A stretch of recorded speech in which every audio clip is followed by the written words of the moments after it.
Good afternoon and welcome to Cimlogic's Getting Results with Operationally Focused Quality Management webinar. I'm Natasha and will be introducing your webinar speaker today. So a bit of housekeeping just before we kick off. If you do have any questions about anything that's included in the webinar, please use your control panel in GoToWebinar. At the end, we'll see if we've got time to answer as many questions as possible. If we don't get to them, we'll email you the answers individually. And if you'd like a copy of the presentation or any further information, please email enquiries@cimlogic.co.uk. So who are we? We are Cimlogic. We were established in 1997 and we're now based in Saltaire, West Yorkshire. We're a leading global partner for Parsec Automation's leading MOM and MES solution TrakSYS. Our goal is to deliver outstanding manufacturing solutions which enable our customers to continue to be world-class performers. So on to our speaker, Fraser Thompson, is a MES consultant within Cimlogic, working within MES in the UK food and beverage and pharmaceutical sectors for the past 7 years. Fraser's experience includes design, quality management, SPC, OEE, and electronic batch record systems for some of the UK's largest manufacturing companies. So without further ado, here's your speaker, Fraser. Thank you very much, Natasha. Right, thank you everybody for attending this afternoon's webinar. Very briefly, the agenda we're going to try and cover off today.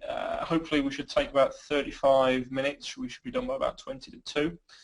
We're going to cover off the need for quality management, why quality management is important, and then look at why perhaps having an operations-led focus on quality management could potentially be the next step for a lot of manufacturing companies. We can then cover off how we look to address, as Cimlogic look to address some of those issues with our software and services. And we'll tick into a little bit of a live demonstration, and as Natasha mentioned, we should have a couple of minutes for some questions towards the end of the webinar. So hopefully everybody's not too sleepy after lunch. What we're going to look at first is again this need for quality management. Everybody, I think, would agree with me when I say that quality management is important.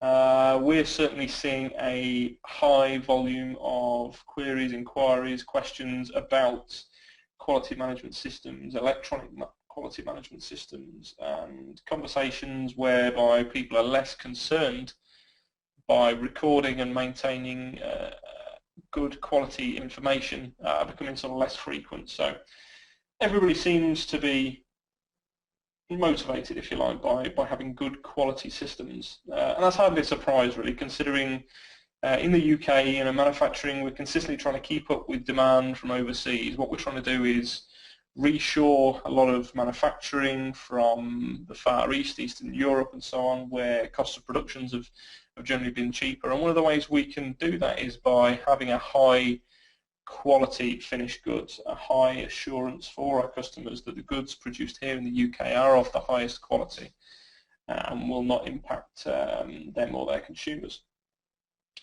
So you might ask yourself a couple of questions, first of all, when considering how important quality is to you, is basically what is the cost of poor quality?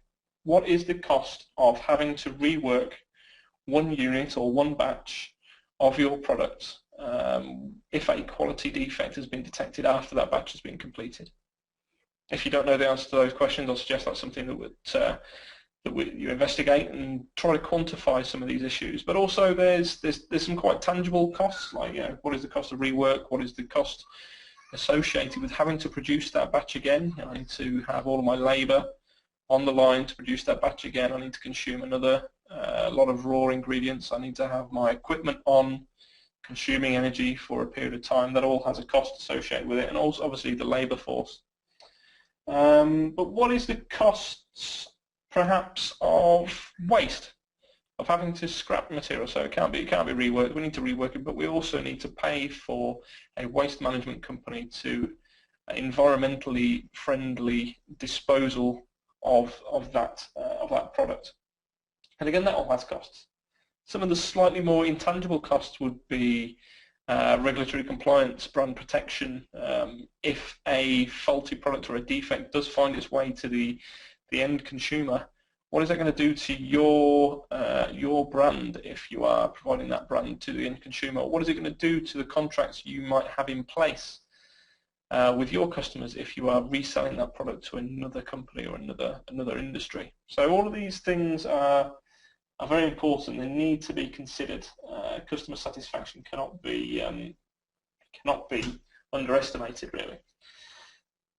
The way I would say that probably 85 to 90% of people are doing their quality management systems would be manual, paper-based systems whereby quality checks, SPC, HACCP data are all being recorded at the line side on paper, and after the event would be entered into Excel. After the event again, somebody would take the Excel data and export it and perhaps do some analysis in Minitab. All the time, this process, this workflow is not necessarily integrated or tightly knit with the production process. It's not tightly integrated with the equipment that's being used to produce this particular product. And this again can cause us some issues. I'm sure we've all seen that manual paper-based systems can introduce a lot of human error. Quality forms, for example, that require a check to be done at 1:15, and somebody forgets to do the check at 1:15, and they realise at the end of the shift, and they would go back and perhaps manually enter information that they did complete a check at 1:15, but take some samples at 5 o'clock and confirm that they're okay, and fill the time in incorrectly, perhaps on purpose, perhaps not on purpose. But human error can be a part and parcel of manual paper-based quality management systems. So the tools that you generally use to run the plant probably don't include quality management. Quality management is perhaps seen as an offset. It's a separate department for people who have QC in their job title. They're not engaged with the operations, with the production staff, and it's very much seen as a separate thing, and quality is not necessarily seen as the responsibility of people on the shop floor. That's certainly an attitude that we need to address. We need to make sure that both operations and quality are tightly knit, engaged, and working together. So how are we going to do this? Everyone obviously wants the companies to do well, but we need to make sure everyone's working to a common set of goals. So part of the focus of today's webinar is to look at operations or operationally focused quality management. How are we going to go about integrating the processes and the tools for quality management with the day-to-day operations to hopefully improve the accuracy, the timeliness, the yield? How are we going to go about doing that? Well, the first step is to take our analysis, and rather than doing our analysis offline on the end of shift, the end of day, the end of week, the end of month, the end of quarter, we want to take that online. We want to be doing it in real time, and we want to be giving that information to the people who can make a real-time difference should they be presented with that information and know what to do with it. And those people are undoubtedly the line operatives, the shift leaders, the guys who are on the shop floor day to day, minute to minute, hour to hour, physically running the machines and responsible currently for recording your quality checks, your quality results on the paper-based systems. We need to bring as much information to them as possible to make their lives easier. The more work they have to do, the more laborious the tasks, the less likely they are to complete them in a timely fashion and in an accurate fashion. So we need to make it easy for them. And rather than doing this analysis, as we say, in a day or week or month later, we want to be doing things in real time. The advantages of this are we can potentially see trends. We can see if something is beginning to trend upwards, trend downwards. We can start to predict or have some kind of precursor to the fact that a quality issue or a defect might be about to occur. We might still be producing goods that are in spec, but perhaps if we consider something like the SPC rule of 7, where we've seen 7 consecutive samples that are trending in an upwards direction towards our upper control limit, although the product is still saleable, it's perhaps a precursor to something very soon being unsaleable. So what can we do by having that information in real time presented to people who need that information, who can make a difference? What do they need to do? What do they need to change? Do they need to change a set point? Do they need to adjust some critical parameter on a machine? What is that needs to be done? And we can only do that. We can only create these valuable business decisions if we present the right information to the right people at the right time. The intention is for a quality system or a quality product by design, not quality by quality control. We'll fix it when it's gone wrong, but what we want to do is we want to fix it before it goes wrong. We want to capture it before something happens. We want to see and be as predictive as we can be. So the goal, if we like, from this is to look for what I call actionable intelligence, not just data for data's sake, but actual data in intelligence that we can use to make good business decisions. How can we hopefully address that? Well, with our software platform, TrakSYS, we hope that's the right enabling technology, and it can bring your quality management operations together seamlessly to hopefully yield better results, better quality percentages, better first pass yields, more on-time completed HACCP checks and fill weight checks, for example. And as you can see on the wheel on the right hand side, TrakSYS is kind of a modular solution. So when we consider electronic quality management systems, the areas within TrakSYS that we're going to be considering are quality management. Obviously we're looking at SPC control charts, so for those of you that would be familiar with other applications, offline applications, again we have a full suite of SPC control charts that are available. Messaging and notification again is key, so if something does go out of control or is trending out of control, what do we do about that? We can send an email, we can send an SMS notification to the shift manager, to the shift leader, to the engineers, to the quality control department. Business intelligence.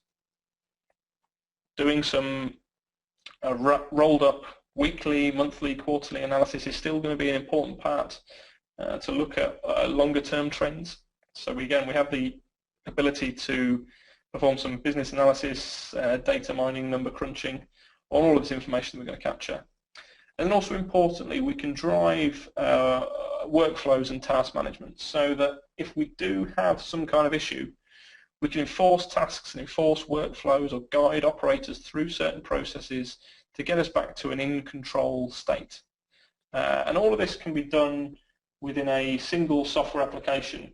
The idea being that with a single software application, you should have a lower cost of ownership. We don't necessarily need 4 separate systems to perform all of these functions that are going to be important to our electronic quality management. We're vendor independent, so regardless of your production equipment, who you purchased it from, whose control systems they use, we can connect and establish communications with most vendors and vintages of equipment. And we can generate some root cause analysis of defects throughout the value chain. So when we say throughout the value chain, what we're talking about here is raw materials into our plant. Again, it's probably the first touch point for quality control currently, is that the new delivery would require a quality sample to be taken, to be inspected by the lab before those goods are permitted for production. Again, that's the first touch point at which we're coming into contact with these raw materials. Throughout the production, whether it be a liquid, powder batching process, through a packaging process potentially, into a work in progress inventory, all the way through to finished goods inventory, dispatch and logistics systems. At multiple points throughout the process, quality is going to have an impact and a requirement for various tests and checks and safeguards to have been completed. And we can basically manage and monitor this throughout that sort of value chain. So without further ado, what I'm going to do is jump across into a demonstration of TrakSYS software. So I just need to change the screen that you can all see on the webinar. You give me just a second. There we go. So hopefully now we can all see my software application. So just a couple of pointers to start with is the software that I'm going to show you is a web-based application, and that has a couple of advantages in that there is no software to install on any client PCs that need to run the software. All you're going to need to interact with the system, to fill in your quality checks, to look at your reports, is a device, a PC, desktop, a tablet, a mobile phone that is connected to your internal network and has access to a web browser. Again, that means that our cost of ownership should be lower, because if we do need to make any updates, or from a maintenance perspective, everything is maintained from a single server, a central location, and we don't need to go around every client PC on the shop floor to make changes. So what you can see here on the screen in front of you is a quick overview of what is a vitamin production facility on my demonstration.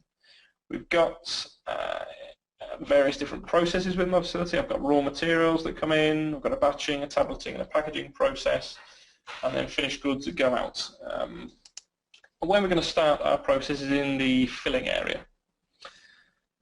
So what we can see here is that I've got a simple operator interface, if we like, on the filling area of this particular line, where the operators are required to do periodic checks. And those periodic checks in this case are fill weight checks and also bottle inspections. Now I've got a very simple mechanism for generating new tasks here, so I'm just going to click a button and that would create a new task in this particular list. But what would happen potentially in the real world is you may be doing a quality check or a sample on a time basis, so perhaps every hour, or perhaps you'll be doing it on a number of units produced. So let's say, for example, you need to do a quality check every 1,000 units. Again, we can link to the machines, we can count how many units have been produced, and we can trigger those checks after a certain volume of production. The final trigger that you might want to introduce is having some kind of event-driven trigger. So maybe every time you do a changeover, you need to enforce a quality check or a fill weight check to ensure that everything is still under control. So those are the kind of 3-4 kinds of checks that we might want to introduce in the system. So on my screen in front of you, you'll see a quick task list down the left-hand side, where we've got some historic SPC fill weight checks that were required. We can now see they're actually late, they've gone red. And we can see one that's required in the future, it's green. So we see we've still got time to complete this one. So again, this is about ensuring that activities are done in a timely manner.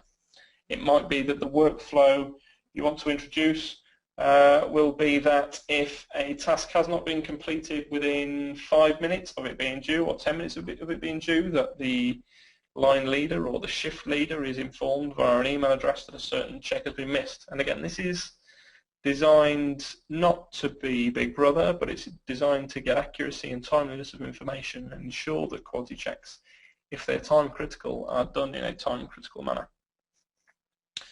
The SPC control charts are just a selection of the kind of things that we can do. On the right hand side is just giving us some X-bar range and NP charts. Again, we can see all of our historical samples. So if I look, for example, to one that was done this morning at 8:03 that was right on my center line.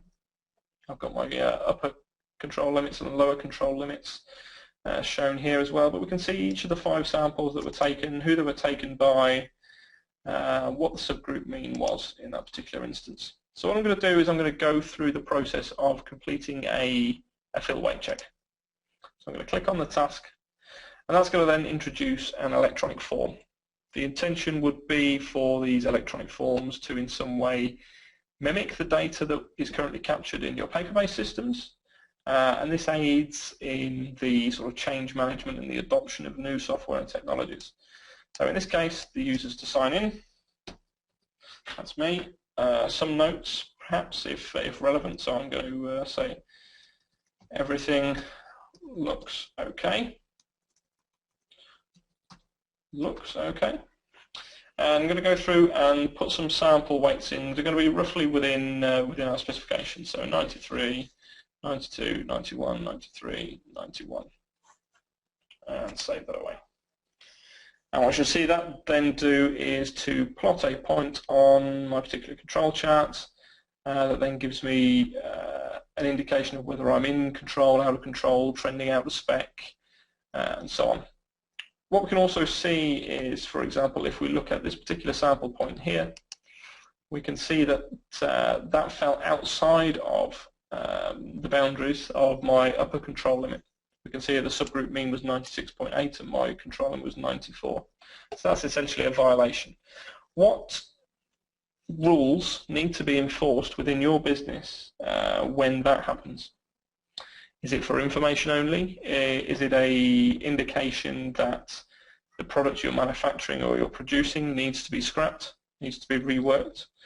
Or, for example, do we need to send an email notification? Do we need to guide the operator through some kind of process that says when a overfill or maybe 3 consecutive overfills have been detected, that the fill levels on the filling machine need to be adjusted down by a certain factor? And again, those workflows can be defined and can be triggered automatically from within your electronic quality management system.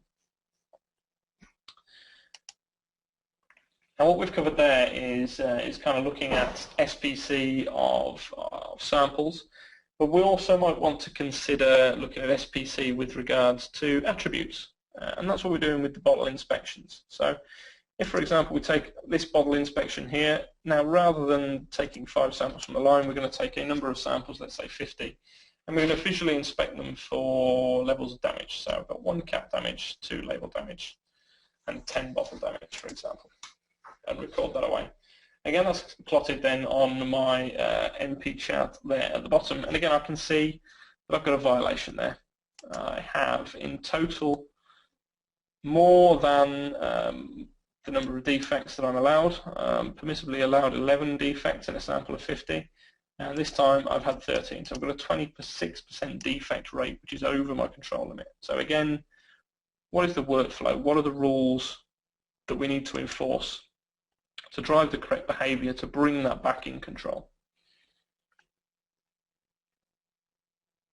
So one of the other areas with quality that's often keen or key to be considered is HACCP.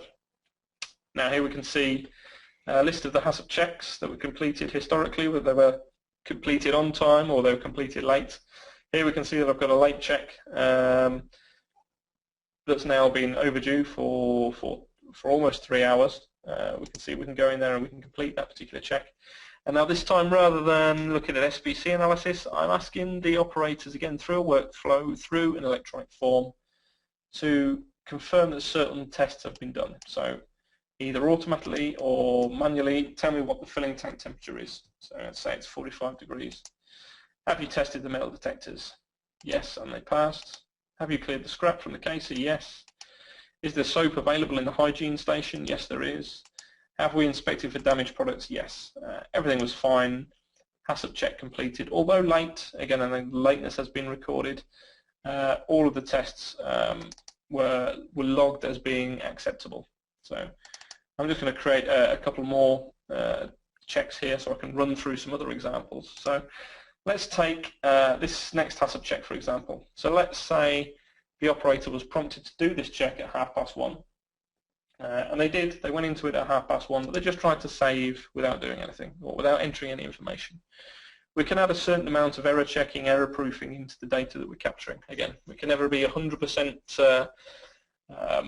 sure that we're not going to introduce any human error, but we can introduce as much error proofing or no fault forward, pokey-okey as we can. So in this case, there's 2 checks on the filling tank temperature. Firstly, the value cannot be 0, so it must have been changed from its initial value. And secondly, the filling tank temperature must be between 20 and 50 degrees.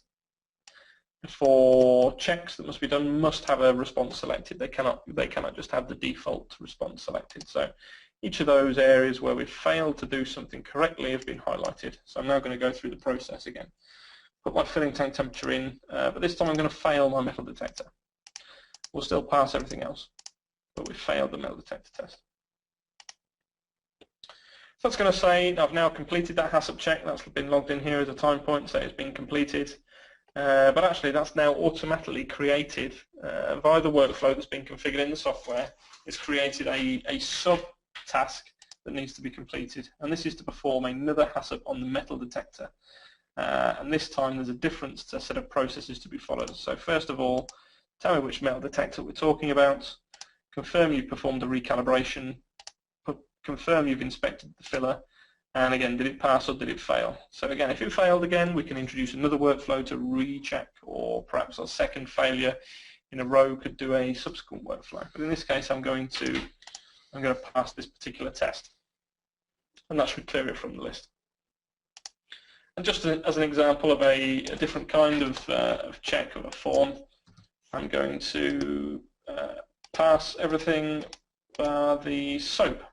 So let's say, for example, here, soap is not available in the hygiene station. Okay, great, no great shakes. That could create another event to go and do another check. It could send an email alert to the cleaning department to go and refill the soap dispenser in the hygiene station.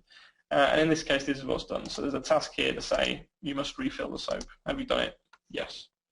And again, I've confirmed that, and it's removed it from the list. So there's a variety of different ways that we can introduce these tasks, and I've got a few other ways of showing that on this next tab, whereby I've just got a complete list of tasks for the day, whether it be fill weight checks, whether it be bottle inspections, quality control checks, staging of materials. We can see the time they were created, the time they were due, and for example, if I go into this fill weight check, slightly different from the previous one, because in this case I've got an electronic link into a set of scales. So rather than the operator having to manually type in a fill weight or a fill level, we're connected into the scales, and we can just take 5 samples directly from the scales as they are weighed.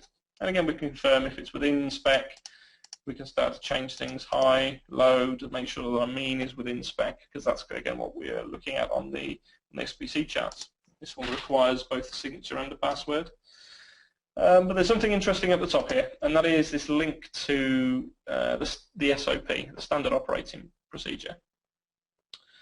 What we find quite often with our customers is that there may be a high volume of temporary staff in the workforce, or staff that have perhaps not worked on the line before, that need guiding through how to complete the process. So rather than the operator at that station having to leave his station on the line, go away back to the office, find the folder with the correct standard operating procedures in, and have a look to find the one that's relevant for the product they're running, the machine they're running on, is we can present this information to them electronically on the device they're using at the point of use.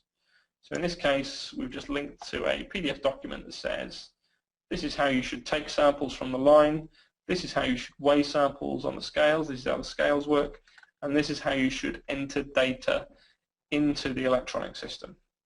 So what we're trying to do again here is remove from a lean management perspective, is remove the non-value add tasks of having to look for some information. We are presenting again the right information at the right time to the right people. So, what's all of this information doing behind the scenes? Well, all this information is going to be captured. It's going to be stored away in our database so that we can search, we can generate some reports on this information, and one of the uses of quality information would be for product recalls.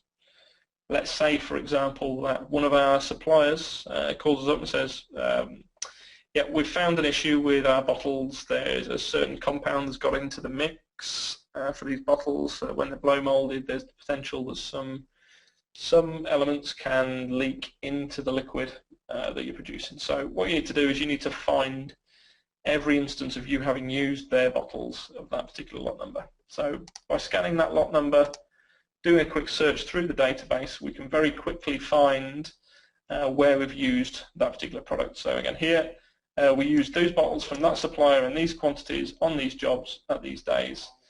We can straight away use this information to go out to our customer base and do whatever product recalls we may need to do. The start of our sort of quality journey might be all the way down here at sort of goods in, materials in. So what we're doing is we are looking at raw materials as they're received into silos in this case. I've got one silo full of latex, two silos that are full of plastic. So in this particular instance, I might be moulding a container for my liquid to go into.